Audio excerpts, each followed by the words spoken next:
The emperor mocked his own daughter, but the human saw a queen. Crossroads spire hung over the truce line like a coin caught in the air. It did not belong to one empire. It belonged to whoever could keep it running. 3 flags watched it every day: the Ksar Dominion, the Rhiden League, and the Terran Compact. In the belly of that giant station, Bay E-19 hummed and shook. Sparks fell like small stars. Ozone stung the nose. Jace Rowan worked there alone most nights. He was human. He wore a simple work suit with patch after patch, each one burned by some old job. He listened to machines the way sailors once listened to waves. Pumps had rhythm. Coils had a voice. Circuits argued with each other, and he could hear the fight. The bay door side open. Cold air slipped in. A tall shape filled the frame. Plates like liquid glass. For eyes that did not blink at the same time. Ambassador Shyrix of the Ksar Dominion ducked under a beam and stepped inside. His guard stayed outside. He carried a small case with 2 hands, as if it were a child. "Human Jace," the translator said, giving Shyrix a deep, slow voice. "Your help. Urgent." Jace wiped grease from his fingers. He tried to smile. What stopped working? Shyrix opened the case. Inside lay a smooth oval, the color of pearl and storm. It pulsed once, then went dark again. "A royal link crystal," Shyrix said. Even the translator softened on those words. "Direct to Emperor Vale. It died in a radiation surge during approach. The Emperor expects a report in 6 hours. Failure is not safe." Not safe for whom? Jace wondered. For the ambassador? For the station? For humans? He kept his face calm. He set the crystal on a clean pad. He pulled a ribbon of tools from his belt. Microprobes. A field lens. A tiny shield spool he had made from scrap and luck. He leaned close and let his breath slow. The world shrank to the size of his hand. Inside the crystal, light flowed in thin rivers. Power circled in tight loops. Jace saw scars where the surge had burned the path. He saw crosstalk where 2 channels rubbed and made heat. He did not have the Ksar diagrams. He did not need them. Patterns were patterns, no matter the species. "Do not leave it," Shyrix warned, standing too close. "You can watch," Jace said. "Just don't breathe on the sensors." Time became slippery. Minutes fell into minutes. He teased one filament back into place. He trimmed noise with a braid of copper hair. He cut a path for heat to leave, like opening a window in a crowded room. He pressed the shield he had built against the inner wall and felt it catch. The crystal hummed, then failed, then hummed again. "Almost," he said to himself. He reset the lattice. He shifted 2 anchors by the width of a hair. He grounded the shell to the bench. He tapped the pad. Light rose from the crystal, soft and blue. Symbols climbed into the air and turned like a slow dance. The signal meter jumped. 10, 20, 30% stronger than the first flash. Shyrix's plates flashed gold. His hands trembled. "It functions. Better than before." He bowed his head, which looked wrong on a creature so proud. "The throne will know your name." Jace felt the joy of a clean fix. He also felt a knot in his gut. The throne. The Emperor. Attention from a far, sharp place. He preferred to be a rumor, not a note in a royal file. "I'm just a mechanic," he said. "Then you are a rare kind," Shyrix replied. He closed the case with care, as if the lid might bite him. "Expect contact." When the ambassador left, the bay seemed louder. Jace stood very still. He listened to the station's deep heartbeat. Cargo trams rattled. Coolant hissed through pipes. Far away, docking claws clanged shut. The spire carried on, not caring about human fear. He cleaned his bench. He put the tiny shield spool back in his belt. He told himself it would be fine. Ksar emperors had better things to do than chase one human who fixed a toy. 3 days later, the station lights dimmed for a royal approach. Alarms did not sound, but every corridor lined up straight. The royal shuttle came in like a knife of black glass, silent and sure. Wardens in armor the color of night poured out first. They made a path without speaking. Then Emperor Vale stepped onto Crossroads Spire. He was tall enough to look over most heads. Light slid along his ridge like lightning frozen in place. His 4 eyes swept the crowd and did not slow.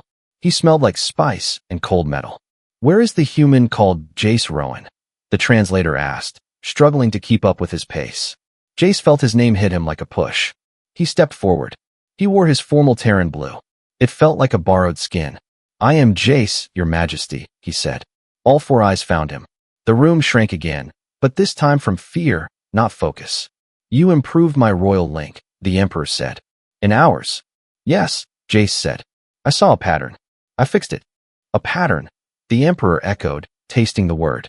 Good. I have a larger pattern for you. My flagship fails under war power. Fix it. It sounded like a choice. It was not. The next sunrise on Crossroads Spire came dim and nervous. The great station hummed differently. Tighter, sharper, like a machine holding its breath. Word had spread fast. A royal ship from the Ksar Dominion had entered orbit without notice. No one did that. Not even allied fleets arrived unannounced. In Bay E-19, Jace Rowan had been up since dawn cycle. He was cleaning the same set of wrenches for the third time, trying not to think about the message that had pinged his comm the night before. For words, official seal stamped at the end. Prepare for royal arrival. He'd laughed at first. He wasn't anyone special, just a mechanic who could make broken things work. But laughter had faded when he saw the station's corridors fill with guards, banners, and diplomats in polished armor. Now, as the docking sirens howled and lights flickered red, the laugh was gone entirely. The docking bay gates opened like a mouth, and the Emperor's ship slid inside. It wasn't a ship, not really. More like a blade carved from night itself, its surface rippling with alien light. The air changed when it stopped. Even the station seemed to bow. Soldiers lined up, boots clicking in perfect rhythm, and then he appeared. Emperor Vale, taller than any being Jace had ever seen. His scales shimmered between gold and violet, alive with color. His eyes, 4 of them, scanned the crowd like scanners reading flaws. Power rolled off him like heat from a storm. When he spoke, the translator stuttered once before catching up. Where? The voice boomed. Is the human called Jace Rowan? No one moved. Then Director Halen, the only other human on the reception line, elbowed him hard. That's you. Don't freeze now. Jace swallowed, stepped forward, and bowed, not sure if he was supposed to. I'm Jace, Your Majesty. Vale turned toward him fully. The light around him dimmed, as if space itself bent in respect. You repaired the royal link crystal. Yes, sir. Just some. In 3 hours, the Emperor interrupted. My royal engineers failed for 3 weeks. You, a Terran grease hand, restored it and improved it. I just noticed a resonance issue, Jace muttered. Simple fix. Simple, Vale echoed. His tone was unreadable, but the air around him shimmered. Human minds see patterns others miss. Curious. The Emperor stepped closer. Jace felt the temperature drop. He could smell metal, ozone, and something sweet, like fruit and fire mixed together. My flagship, the Aegis, is dying, Vale said. Engines fail, systems corrupt, my finest engineers chase ghosts. You will come and fix it. Jace blinked. With respect, I'm not trained for. You will come. The Emperor's 4 eyes glowed faintly. You have 3 hours to prepare. Behind him, the guards moved as one, black armor gleaming like oil. They didn't point weapons. They didn't need to. Director Halen grabbed Jace's arm as the Emperor turned away. Her voice was low, urgent. Do you understand what that means? I think it means I'm fired, Jace said weakly. It means you've been drafted, she hissed. No human's ever been to the Ksar homeworld. If you fail him, Jace, you won't be coming back. Great, Jace muttered. No pressure then. He went back to his bay in silence. The hum of machinery felt different now, heavier, almost aware. He packed a small bag, his custom tool belt, and a single datapad filled with blueprints he didn't even understand yet. He looked once at the oily windows of Bay E-19, his home, his corner of peace, and tried to imagine it waiting for him. It wouldn't. 3 hours later, the Emperor's personal shuttle lifted off. Inside, Jace sat alone, surrounded by silent Ksar guards who didn't look at him. The ship vibrated once, then slipped into the void like it had never existed. Through the window, the spire shrank to a speck, the last human outpost for hundreds of light years. He had no idea if he was going to save a starship or dig his own grave. But deep down, behind the fear, Jace felt something else stirring, that old pulse of curiosity. Machines broke for a reason. And if he could find that reason inside the Emperor's legendary warship, maybe he'd do more than fix a problem. Maybe he'd prove that humans were more than guests in this galaxy. The shuttle sliced through the violet clouds of Ksar Prime, a planet that seemed to shimmer with its own pulse. Below, Rivers of liquid crystal glowed faintly, threading between jagged mountains that looked like blades of glass. The sky itself flickered between deep indigo and pale gold, as if unsure what time it wanted to be. Jace Rowan had seen alien worlds on Holos before, but nothing like this. His breath fogged the window. "It's alive," he whispered. The Ksar attendant beside him shifted uneasily. "The Emperor's world always listens," it said. Its translator gave the words a slow, metallic echo. That didn't help. When the shuttle landed, a sea of black-armored guards was already waiting.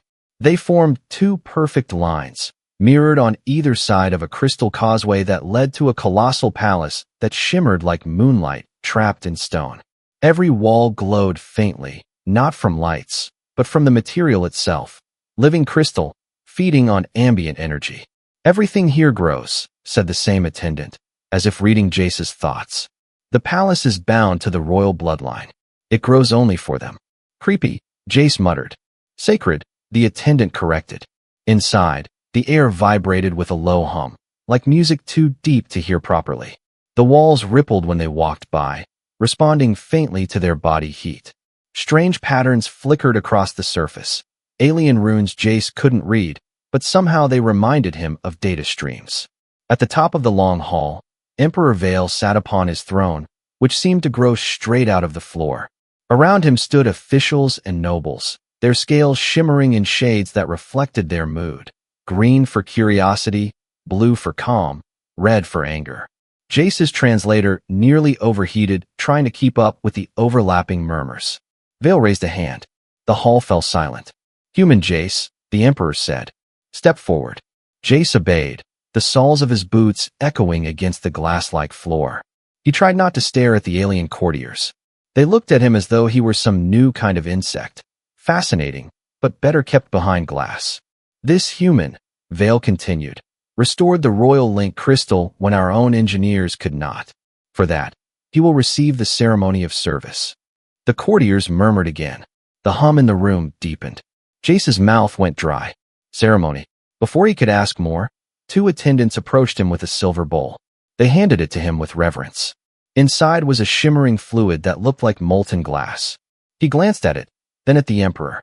"Do I drink it or fix it?" A ripple of laughter passed through the court, a sound like falling pebbles. Vale's scales flashed with amusement. "Drink, human. It binds your service to the Imperium." He didn't have a choice. The liquid was bitter and burned down his throat like static. For a moment, everything glowed, his hands, his vision, even the air. Then the light faded, leaving behind a faint metallic taste and a buzzing in his chest. "Good," Vale said. "You are now recognized by the Imperial Codex." That didn't sound good. The formalities ended, and the Emperor stood. His voice turned colder. "You will begin work on my flagship, the Aegis, tomorrow. Until then, you will be housed within the royal quarters." He gestured toward a side entrance, and from it emerged someone Jace hadn't expected. She was shorter than most Ksar, with scales of deep teal that shifted to copper when light touched them. Her stance was straight but uncertain, her eyes bright gold and intelligent. "My daughter," Vale said. "Princess Leora." Jace blinked. "Princess. She will serve as your companion and translator," the Emperor said, his tone carrying a hint of amusement that Jace didn't like. "She is in use to guests. You will find her helpful." The princess bowed slightly. "Welcome, human," she said, her voice calm but cool. "Please follow me." As Jace followed her out of the hall, he could feel hundreds of alien eyes watching. Some glowed with curiosity, others with disgust. The whispers followed him down the corridor, even when the huge doors shut behind them. Once they were alone, Princess Leora exhaled softly, the first real sound of emotion he'd heard from her. "I apologize for my father's sense of humor," she said. "He finds amusement in awkward gifts." Jace frowned. "Gifts? You," she said simply. "And me?" He didn't know what to say to that. Leora's scales dimmed slightly, her tone softer now. "He sent me because I am not admired in court. My shape is considered inelegant. My colors, too strange. My father thinks it funny to offer me as a companion to visitors, especially humans." Jace looked at her, really looked. She wasn't monstrous, not by a long shot. The copper shimmer in her scales caught the light like fire underwater. For what it's worth, he said honestly, human standards of beauty are different. You'd turn heads where I come from. She tilted her head slightly, golden eyes narrowing. You are being polite. I'm being truthful. Her scales flickered with a faint rose hue, a color that wasn't in any of his translator's databases. You are unusual, human, Jace, she said finally. And reckless. He grinned a little. Story of my life. They reached a tall, translucent door that opened silently at her touch. Inside was a room bigger than his entire workshop on the spire. Every surface glowed softly, adjusting to his presence. This will be your quarters, she said. Adapted for human comfort. You will find food, rest, and air that will not burn your lungs. Do not leave without escort. The palace reacts poorly to those it does not know. Reacts poorly, he repeated. The walls bite, she said, dead serious. He wasn't sure if she was joking. As she turned to leave, Jace called out, Princess. She paused at the doorway. Thank you, he said. And don't take your father's joke too hard. Sometimes the best things start as mistakes. Her scales flickered again, that same strange rose color, then dimmed. You are a strange man, Jace Rowan, she said softly. Let us hope you survive long enough to remain one. The door slid shut, leaving Jace alone in the room that hummed like a living heart. He sat on the bed, if it was a bed, and let out a slow breath. Tomorrow, he would face the Aegis. And somewhere deep inside the walls, the palace whispered his name. The next morning began in silence, the kind that only existed before disaster or discovery. Jace woke to a soft chime that wasn't quite sound, more like the air vibrating against his skin. The palace lights adjusted to his heartbeat, shifting from blue to a faint silver glow. Alien technology that listened to him still felt wrong. He rubbed his eyes and muttered, You don't even let a guy hit snooze here, huh? Outside, Princess Leora was waiting. She wore a simple robe of dark bronze that reflected the hallway's crystalline light. Her golden eyes met his, unreadable. You are ready? As I'll ever be, he said, strapping his toolkit to his belt. Do I get coffee here, or is that treason? She blinked. We have something called stem leaf infusion. It tastes like fire and sadness. He grinned. So, close enough. The ride to orbit took place aboard a sleek transport vessel that glided soundlessly above Ksar Prime's surface. Through the window, the planet stretched like a mosaic, violet deserts, shining lakes, and veins of living crystal cutting through the continents like glowing scars. Above it all, the Aegis waited. When the ship broke atmosphere, Jace finally saw it, the Emperor's flagship, hanging in the void like a sleeping god. 2 kilometers long. A hull of liquid metal and obsidian scales that pulsed faintly, as if breathing. It looked less like something built, more like something grown. Even Princess Leora's voice softened. The Aegis, pride of the Dominion fleet. She has not left dock in 2 years. Because she keeps dying, Jace murmured. Because she refuses to live, she corrected. That line made him look at her. She wasn't joking. Docking was silent and precise. When the ramp lowered, a wave of cool, filtered air hit him. Sharp, metallic, almost antiseptic. Waiting for them stood a group of Ksar engineers in bronze and silver armor, their scales darker and duller than the Emperor's. At their head was a tall figure with scars across his crest. Chief Engineer Korth, Leora said. This is Jace Rowan of Terra. Korth's 4 eyes moved over Jace with open skepticism. A human mechanic. Guilty, Jace said. Let us hope your reputation is larger than your height. Leora's tone sharpened. By order of Emperor Vale, he is to have unrestricted access to all systems. The engineer stiffened. Yes, Princess. He turned to Jace. Follow me, but do not touch anything without asking first. Jace followed, trying not to grin. Sure thing, Chief. But if it's already broken, can I at least look at it wrong? No response. Just a dark glare. They entered the Aegis through a corridor that looked like the inside of a giant circuit board. Lines of light pulsed along the walls, carrying energy in rhythmic surges. The floor vibrated with faint power, but the rhythm was off. Even Jace could feel it. It was like walking through a song that had lost its beat. The deeper they went, the more obvious it became. The ship was alive, but sick. Systems function normally until power reaches 70%, Korth explained. Beyond that, the ship destabilizes. Life support fails. Weapons shut down. Core output drops to chaos. So it crashes when it tries to be what it's supposed to be, Jace said. Exactly, Leora replied softly. They reached the engineering core, a cavern of glowing conduits and suspended machinery. At the center floated the heart, a sphere of translucent crystal, alive with swirling light. It pulsed unevenly, like a heartbeat skipping in fear. Korth gestured.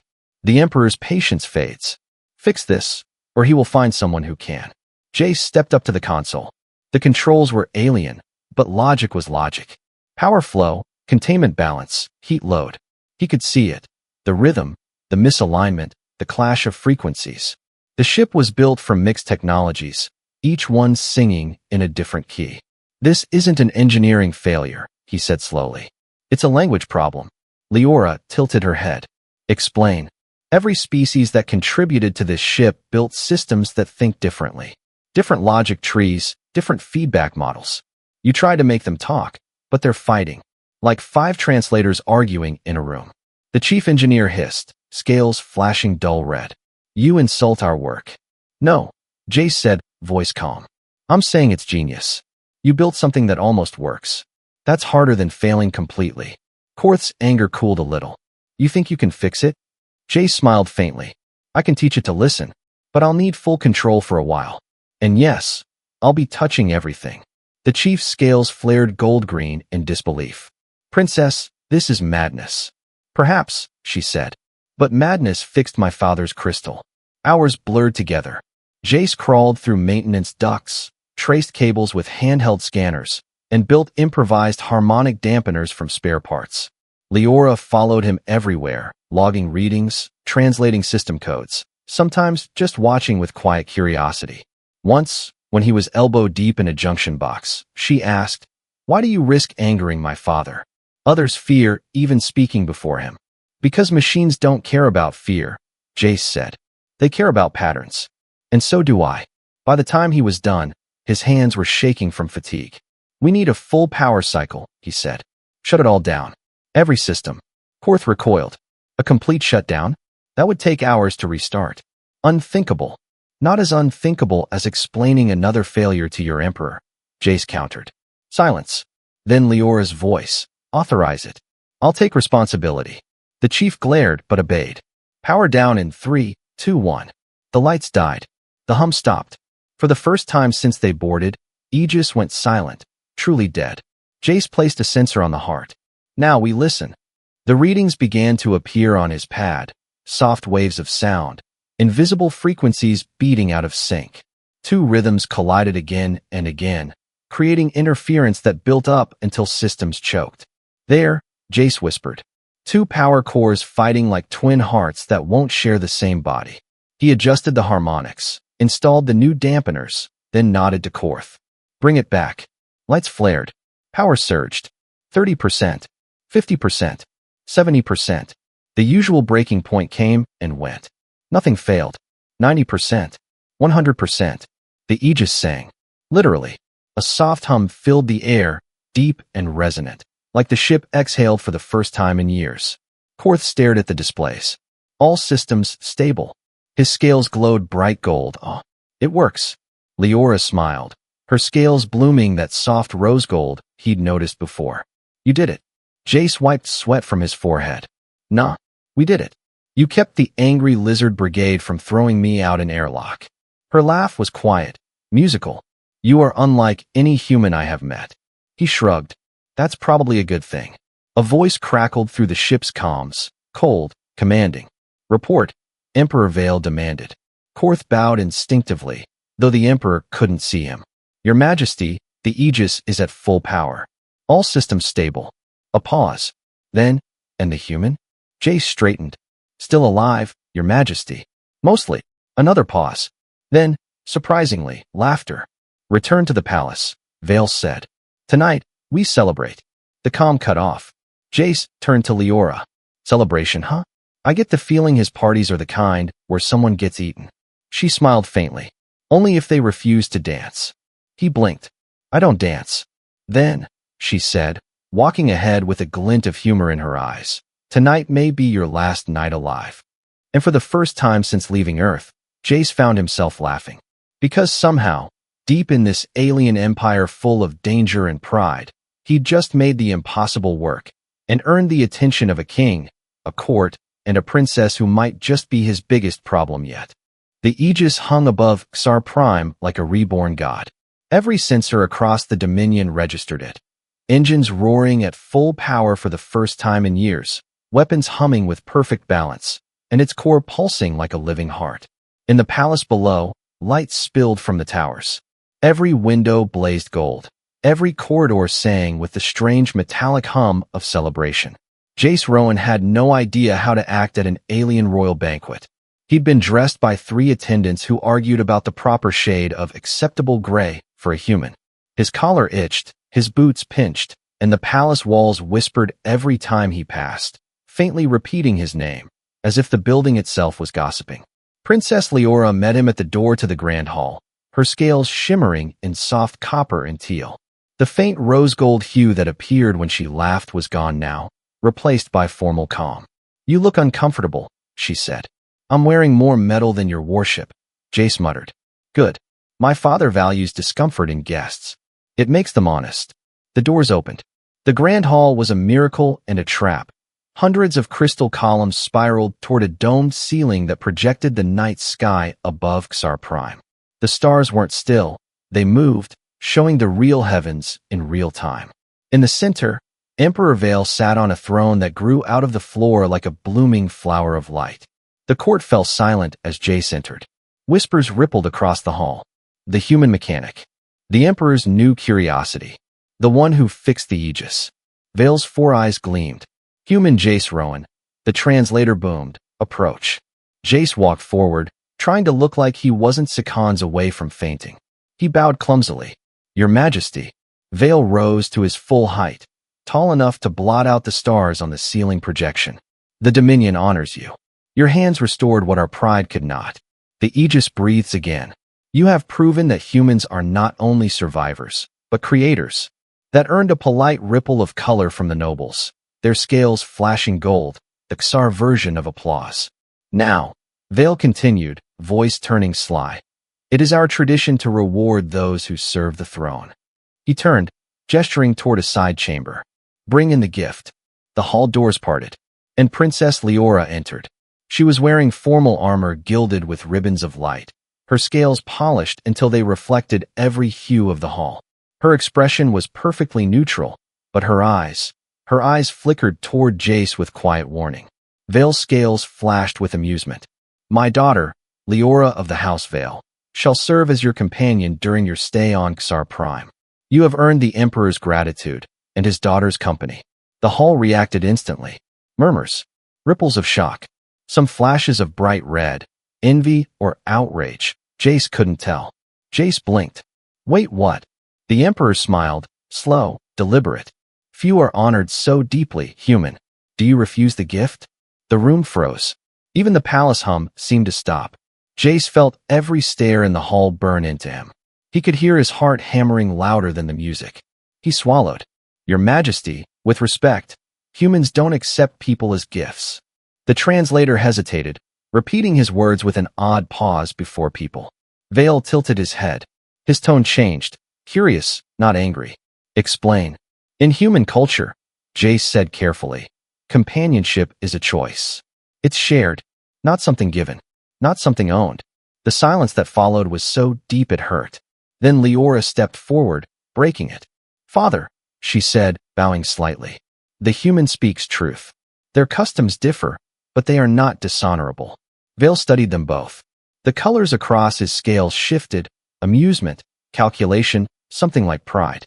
"Then perhaps we shall amend the gift." He turned toward the court. "The human does not take what is offered. He chooses." "Very well." He faced Jace again. "If companionship must be mutual, then we shall call this a courtship. 1 Ksar month. You will remain in the palace. Learn from each other. After that, we shall see where hearts and logic align." Jace blinked. "Oh, what now?" Leora's lips curved ever so slightly. "It seems you have accepted a royal experiment, Jace Rowan." The nobles whispered again, scales rippling in confusion and curiosity. Some found it scandalous. Others found it thrilling. But the Emperor's amusement silenced them all. "Enjoy your evening," Vale said, dismissing them with a wave of his clawed hand. Eat, drink, and watch how chaos wears human skin. He left with his guards, laughter echoing faintly behind him. Leora turned to Jace once they were alone near the banquet table, where alien foods shimmered in glass dishes that rearranged themselves whenever someone looked away. You handled that well, she said. Handled what? Jace asked, half-dazed. Getting volunteered for royal dating duty? You corrected the Emperor in public, she replied. And lived. That alone is rare. He sighed, sinking into a chair. I just wanted to fix a ship. You did, she said softly. But you also cracked an empire's pride. My father has not laughed like that in years. He glanced at her. I wasn't trying to be funny. Her golden eyes met his. That's what makes it dangerous. The banquet continued, though the court's eyes lingered on them like predators circling something new. Jace tried a piece of glowing fruit that tasted like lemon and lightning. Leora politely avoided the steaming Terran stew provided for him. Despite everything, the tension, the stares, the Emperor's twisted humor, there was a strange warmth between them. When he made an offhand comment about the Aegis being temperamental, like its owner, Leora almost choked on her drink. By the end of the night, Jace was certain of one thing. Fixing the Emperor's flagship had been the easy part. Now he had to survive dinner, politics, and a princess who could smile like she knew exactly how his world was about to change. And somewhere above the clouds, the Aegis hummed, alive, awake, and waiting. Morning light on Ksar Prime was not soft. It came down in spears through crystal skies, slicing across towers that gleamed like blades. From the palace's upper terrace, the planet looked alive, rivers of molten silver threading between valleys of dark stone, clouds flashing with lightning that never quite touched the ground. Jace stood there, staring at it, wondering how he'd ended up in a place that treated him like both a miracle and a threat. Below him, the courtyard filled with soldiers, ministers, and nobles, all whispering the same question. What would the human do next? He didn't know either. Princess Leora found him on the balcony. Her scales shimmered with muted copper light, the Ksar color of unease. The council meets in 1 hour. My father has summoned you. Let me guess, Jace said, fastening his utility band around his wrist. Not to thank me again. Not exactly. When they entered the throne chamber, the atmosphere was colder than usual. The Emperor sat upon his living crystal seat, scales flickering in unreadable shades. To his right stood Admiral Zarin, a battle-scarred Ksar whose eyes glowed faintly blue, the mark of a veteran war-cluster leader. He bowed stiffly. Human Jace Rowan, honored guest. The translator echoed, though his tone made honored sound like an insult. I bring concern. You modified the Aegis. You altered the code of our greatest warship. That's what fixing means, Jace said before he could stop himself. A low hiss rippled through the chamber, the sound of offense. Zarin stepped forward. How do we know your repairs do not contain hidden commands? Subroutines that could cripple our fleet in war. Perhaps you serve not the Dominion, but your own Earth Alliance. Jace felt every eye on him. He looked at Leora, her scales dimmed, unreadable, then back at the Admiral. You think I flew all the way here to sabotage a ship that could sneeze and vaporize my planet? The Admiral didn't flinch. You could have inserted a virus. A failsafe. We cannot risk it. Emperor Vale raised a claw for silence. Admiral Zarin proposes a test, he said slowly. A way to prove the human's loyalty or expose deceit. What kind of test? Jace asked. The Admiral's scales turned a cold, metallic blue. He must submit to the binding. A murmur spread through the nobles. Even Leora stiffened. Father, she said sharply. That ritual was banned 2 reigns ago. The Emperor's crest lifted slightly. Banned for politics. Not danger. Jace frowned. Okay, somebody translate. What's the binding? Leora turned to him, voice low. It is a neural imprint, a living code placed in the brain. It ties your will to the Emperor's command. Once done, you can never act against the Dominion, even if you wanted to. So, a loyalty chip? A slavery seal, she whispered. Zarin crossed his arms. It is the only way to ensure his allegiance. If he speaks truth, he will survive. If not, his mind burns, Leora finished. Jace stared at the Emperor. You're really considering this? Vale's 4 eyes locked on him. You tread in dangerous realms, human. You handle our warship, our secrets, our daughter. His voice softened, though the weight behind it didn't. Would you not ask the same proof from an alien inside your own command? The court held its breath. Jace could feel the walls pulsing faintly around him, reacting to the tension. His mind raced. He could submit, lose his freedom forever, or refuse, and be executed before lunch. He turned slightly toward Leora. She wasn't speaking, but her eyes told him what her words couldn't. Find another way. He took a deep breath. Your Majesty, he said slowly, humans don't prove loyalty with chains. We prove it with work. Let me earn it. Zarin sneered. Talk is cheap. Then let me show you something expensive. Jace shot back. A challenge. You test me not with shackles, but with skill. The Emperor's crest flickered gold. Intrigue. You propose the challenge of honor. The court gasped. Even Leora's eyes widened. That tradition hasn't been invoked in centuries, she whispered. What is it? Jace asked quietly. A duel of ability, she said. If one's honor or loyalty is questioned, they can challenge their accuser, not with weapons, but mastery. The loser yields truth and consequence. Vale leaned forward. Interesting. What skill will you wager? My mind, Jace said. Let me build something. Give me access to the Aegis again. I'll design a system that protects your ships from sabotage, even from me. If I succeed, you drop this accusation. And if you fail? The Admiral asked. Jace shrugged. Then you'll never have to worry about me again. The Emperor's eyes gleamed like molten metal. Accepted. They gave him 3 days.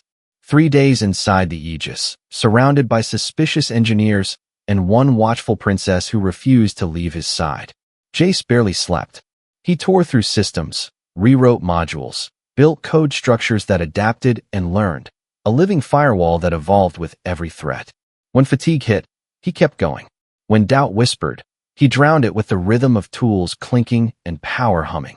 By the third night, even the Ksar engineers, proud, unyielding, were staring at him with something like respect. Finally, he stepped back from the console. It's done, he said. An adaptive defense core. No code can enter the ship without its consent, not even mine. Leora frowned. You locked yourself out? Best way to prove I mean it, he said. The demonstration took place the next morning in the Emperor's War Hall. Holographic simulations flared around them. Fleets, viruses, sabotage attempts. Jace's system blocked them all. Every single one. Zarin tried himself, inserting a coded override. The system devoured it in seconds and shut him out. Emperor Vale rose, his scales glowing bright gold, the color of victory and truth. Enough. He turned to the court. The human has met the challenge of honor. His word stands. The hall erupted in murmurs, shock, then reluctant applause. Jace exhaled, tension melting off him. Leora's scales flickered rose gold again. Pride, warmth, relief. The Admiral bowed stiffly, defeated.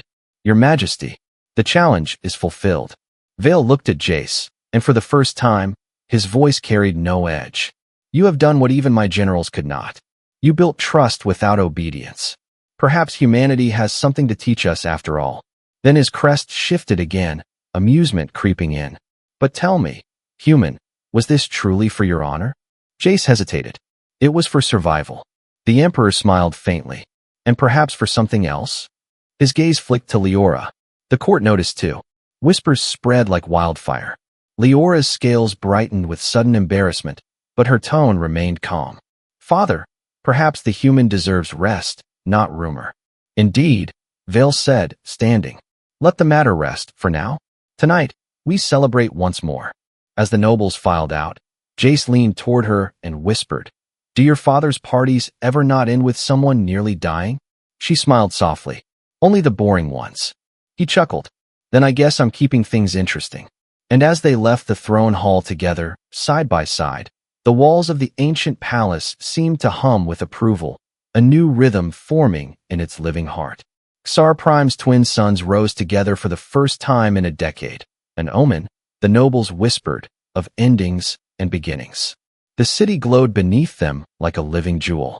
The towers sang faintly in the morning wind, their crystalline bodies catching light and scattering it into rivers of color that spilled over the valley below.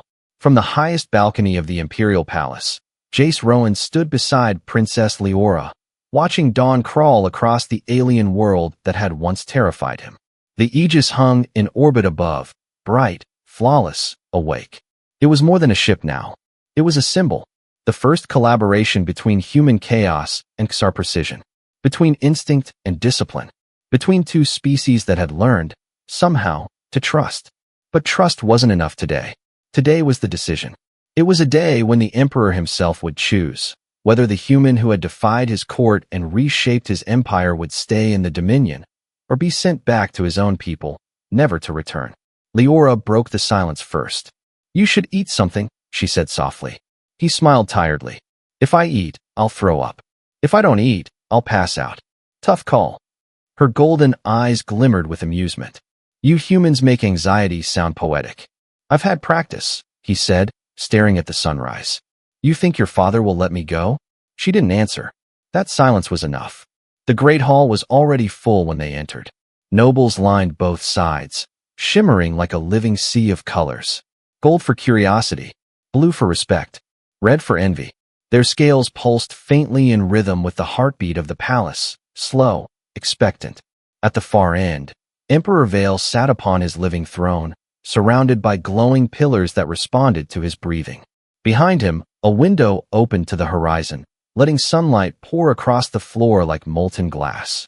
Jace walked forward, trying not to trip over the alien ceremonial robes someone had insisted he wear.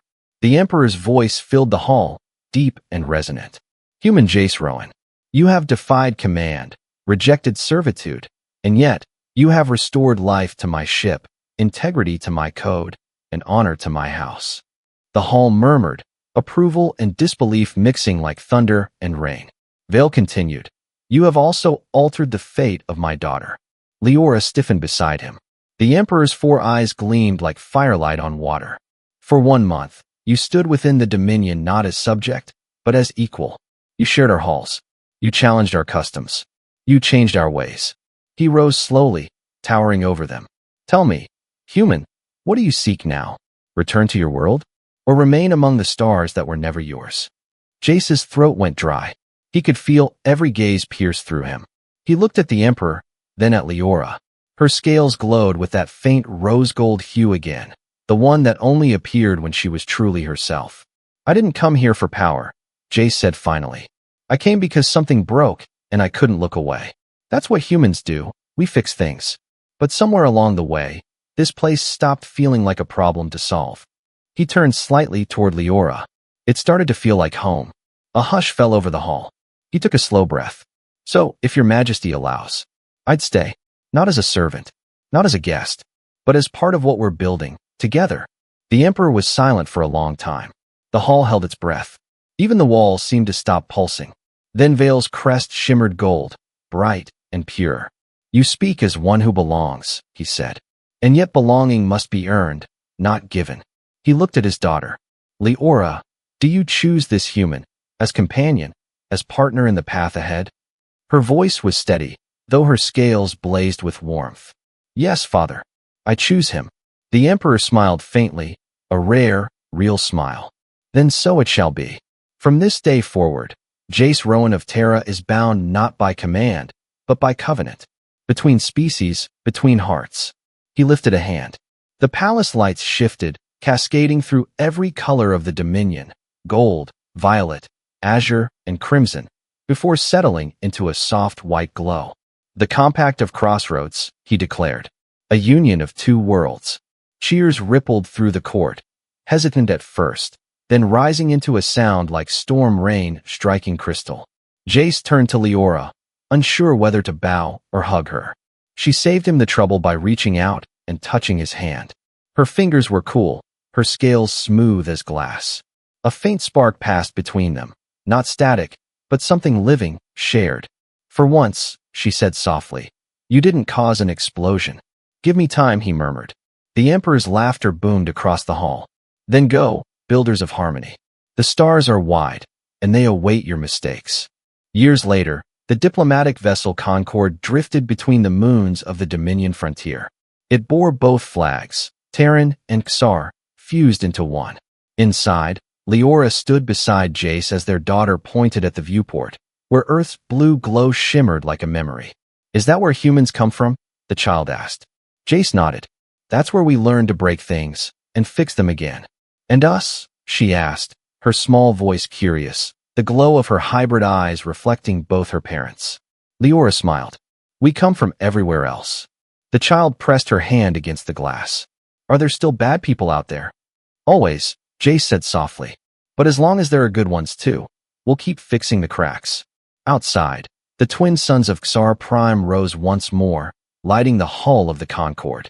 The stars stretched ahead, endless, waiting. And for the first time in centuries, the universe felt a little less divided. Because somewhere out there, a human and an alien had proved that peace, like machines, could be rebuilt, if only someone dared to take it apart first.